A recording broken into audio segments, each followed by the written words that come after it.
ติดจากผู้ปกครองได้เขาเจ้าเห็นเขาลิ้นโบแม่มาห่อให้ลูกเบิร์นลูกไก่ลิ้นแหละ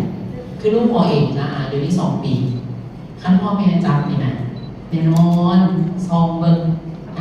แดเอามาสินะแล้วเราด้วยความหักลูกเป็นบ่ล่ะให้ได้ให้มันได้หนึ่งโบแม่มาบอกให้เบิ้งเลยคือเด็กน้อยกลุ่มนี้แมนไว้อยากรู้อยากเห็นหน้าจอมันเป็นจอที่ว่ากระตุ้นระบบประสาทของเขาเจ้าก็เลยสนใจค่ะแล้วในนี้เขาเจ้าติดในช่วงในรอยแล้วผลเสียมันจะลามเป็นจุดใหญ่ถ้าเราเบิ่งแต่น้อยนะดังนั้นเราต้องเป็นโลโมเดลที่ดีอยู่ในโลกต้องมีเวลาคุณภาพบควรใส่หน้าจอให้ลูกเบิ่งจะเป็นการดีที่สุดอยู่วันอื่นเขาเบิ่งได้บ่เป็นเนาะตอนนี้อยู่บ้านเราต้องตั้งกฎกติกา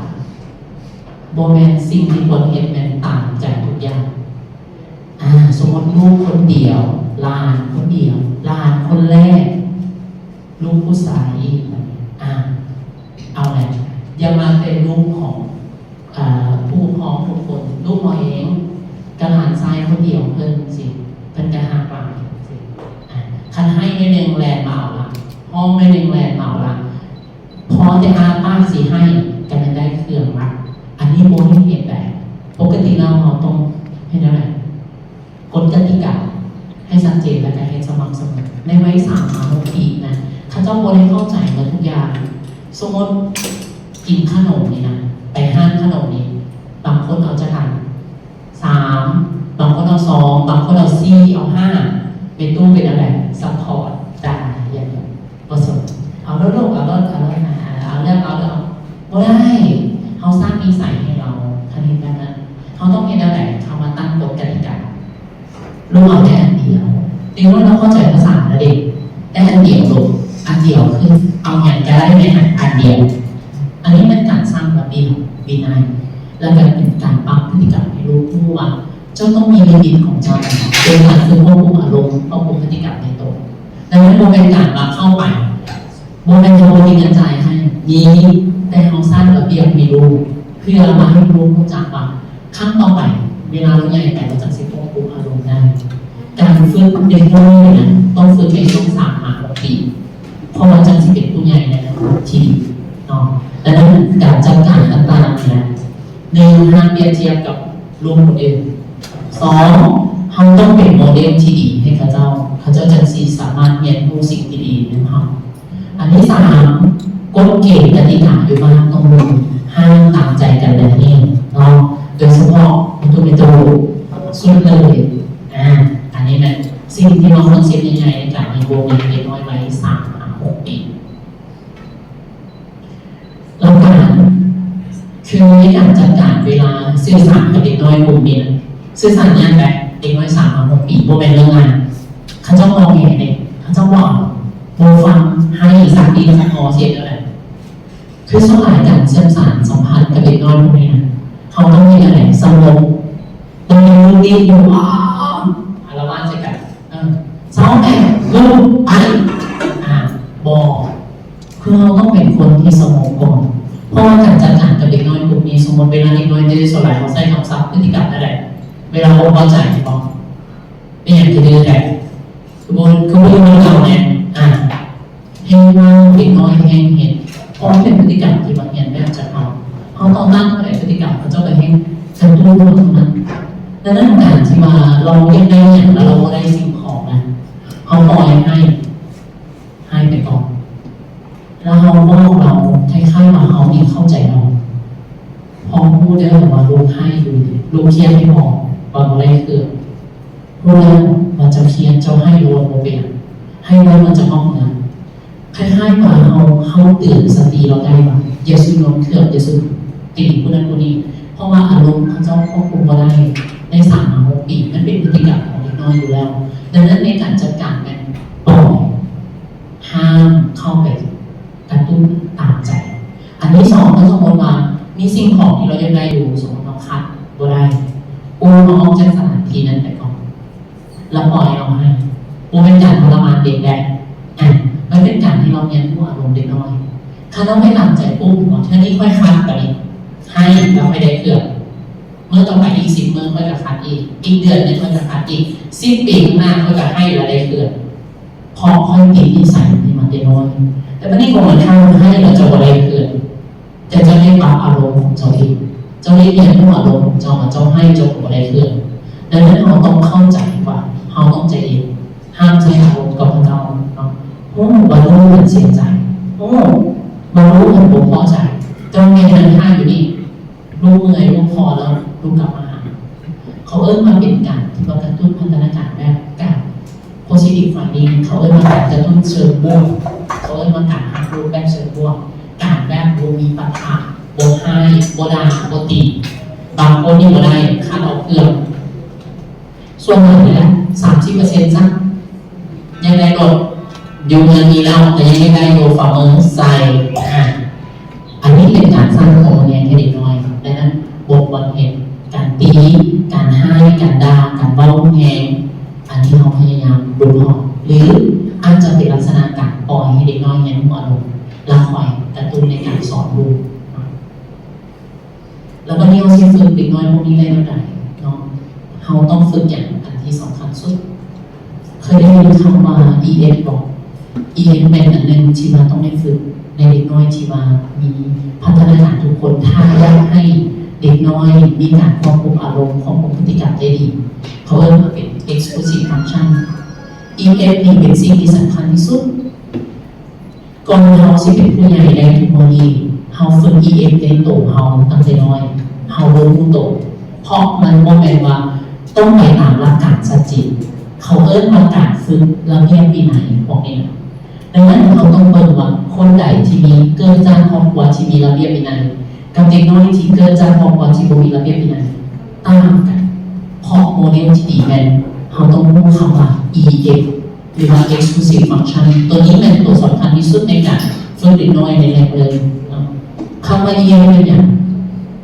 มีความสามารถในการควบคุมตัวเองคำว่าควบคุมตัวเองแมนแล้วแต่อารมณ์กับแมนพฤติกรรมตีมูตีคู่กับแมนพฤติกรรมการโมพฤติกรรมยังไงเครื่องแล้วควบคุมตัวเองบนไหนกับแมนดังนั้นเราต้องฝึก EF ให้ดูเพื่อให้เราควบคุมตัวเองเอาง่ายๆของเรียนเทียมคือความรู้ของเราเนี่ยหรือว่าสมองเราเนี่ยเทียบเรากับเครื่องจักรหรือว่าเครื่องยนต์รถความสามารถเป็นความแรงของรถเจ้าสามารถรถคันใหญ่เจ้ากับแฮงเล็งได้ดีอันนี้เป็นพื้นฐานมาแต่น้อยแบบนี้สมองเจ้าเทียบกับเครื่องจักรเป็นความรู้เจ้าชี้ได้ดีแต่ EM เป็นอย่าง EM เป็นพวงมาลัยเป็นเบรกเป็นรถควบคุมรถทรงจะที่ลงเขาขึ้นเดิน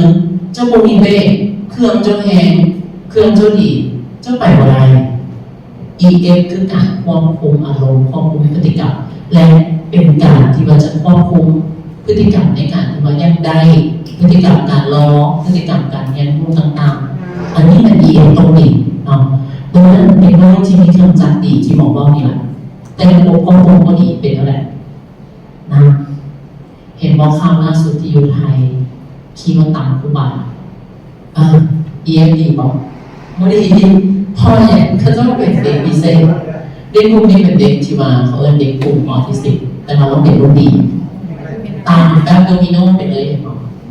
ถ้าเจ้าเด็กเก่งเนี่ยใส่หน้าจอหลายและEF บริเองกับเด็กควบคุมตัวเองมาได้เขาไม่ให้สอน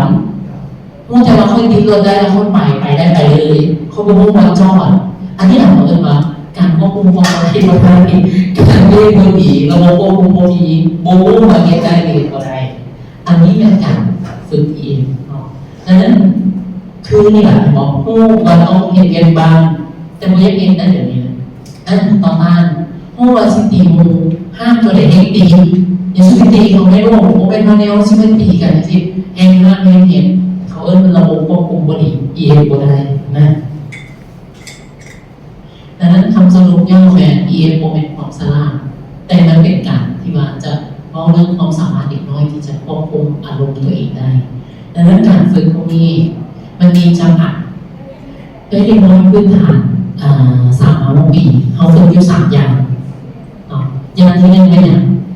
ความจำที่นำมาใช้งานความจำเป็น working memory ตัวนี้เป็นเขาต้องฝึกแล้วแหละเขาต้องทดสอบรู้ห่างสมมติลูกน้อยอยู่บ้านเขาหรือเรานี้คล้ายๆว่าช่วง4 ปีก็ได้ ฟังคำสั่งได้ดีเลยสมมติเราบอกเนาะต้องบอกสองอย่างการฝึก EF working memory เพราะเป็นการจืดจัดสมมติเอาน้ำไปให้แม่เราผ้าเช็ดตัวไม่พอเด้ออันนี้เป็น working memory การฝึกความจำเด็กน้อยต้องใช้สองคำสั่งขึ้นไปและสองฟังก์ชันเขาเรียกว่าสองคำสั่งและสองอย่างและโดยไม่เอาหน้าสองตัวให้พอกับแม่บริเวณอันนี้เป็น working memory ในเด็กงาน working memory ที่ดีเนี่ยใช้สองวัตถุสองสิ่งของหรือสองฟังก์ชันเอาพวกไปให้พอเอาหน้า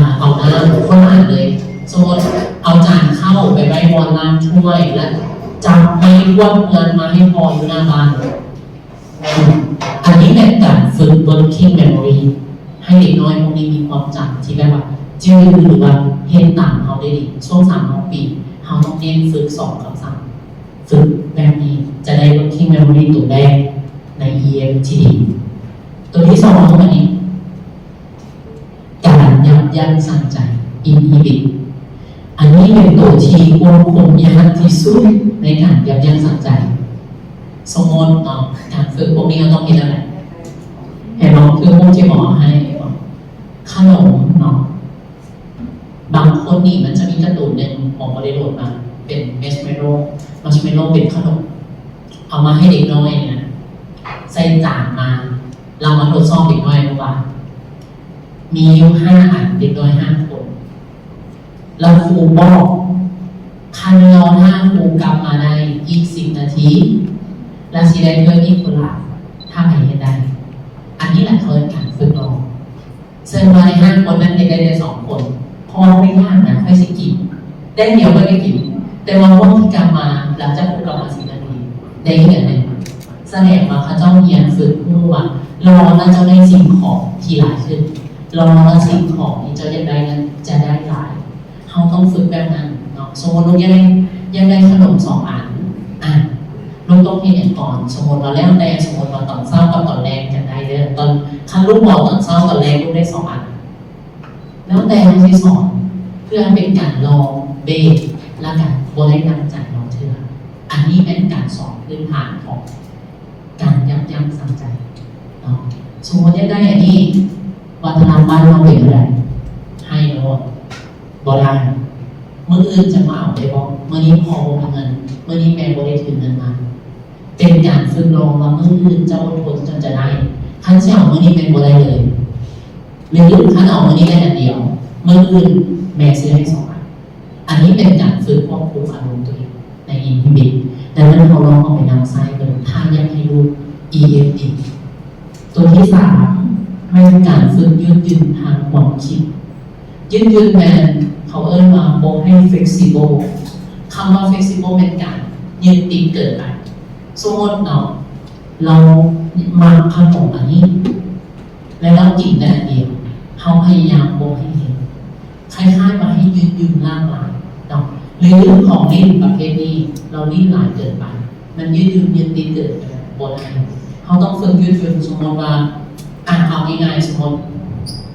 มือเรา11 นิ้วแต่บางคน11 นิ้วเราต้องไปเวียนก่อนขั้นไปเวียนก่อนแล้วจะลิ้นเลยก่อนพอจุดประสงค์เขาจะรู้แต่เราค่อยไปลิ้นค่อยจะโวยลงให้เจ้าค่อยต้องปากเองแต่การฝึกยืดหยุ่นคือการที่เปลี่ยนทางเขาเจ้าเมื่อนี้สิกินอันนี้เขาเปลี่ยนมากินอันนี้แทนเมื่อนี้11 นิ้ววันนี้เขาต้องเขียนเรียงแล้วก่อนจะได้ไปลิ้นเป็นการฝึกยืดหยุ่นโดยการที่พระเจ้าได้ทั้ง3 ตัวคือรอจืดและการยืดหยุ่นตัวเองดังนั้นการฝึก EF นี่โบเป็นเรื่องง่ายแต่เห็นได้ของกันเลยโดยการที่คอนเซ็ปต์ของเราห้ามตามใจห้ามเข้าใจภาษาลูกทุกอย่างต้องฝึกให้สมองเขาจะคิดเองโบเป็นว่าเขาเห็นให้มันทุกอย่างพ่อแม่ผู้ปกครองเดี๋ยวนี้เป็นอะไรเห็นให้มันนำแต่เศษกลลากลจนใหญ่นี่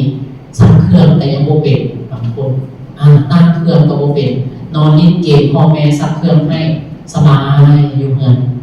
เขาเอิ้นว่าโลกเต้นอนวันสั้นขาอยู่เงินพ่อแม่จัดการให้มันอันนี้ใน EF ตัวดีพื้นฐานเป็นการฝึกเรื่องการใช้ชีวิตประจำวันให้มันได้เนาะส่วนตัว EF อาจจะเหมือนไปเนาะเพราะว่าเราจะก้าวเข้าไปสู่ เรื่องของอากาศอันตรายของเด็กน้อยที่เกี่ยวพันกับตัวโรค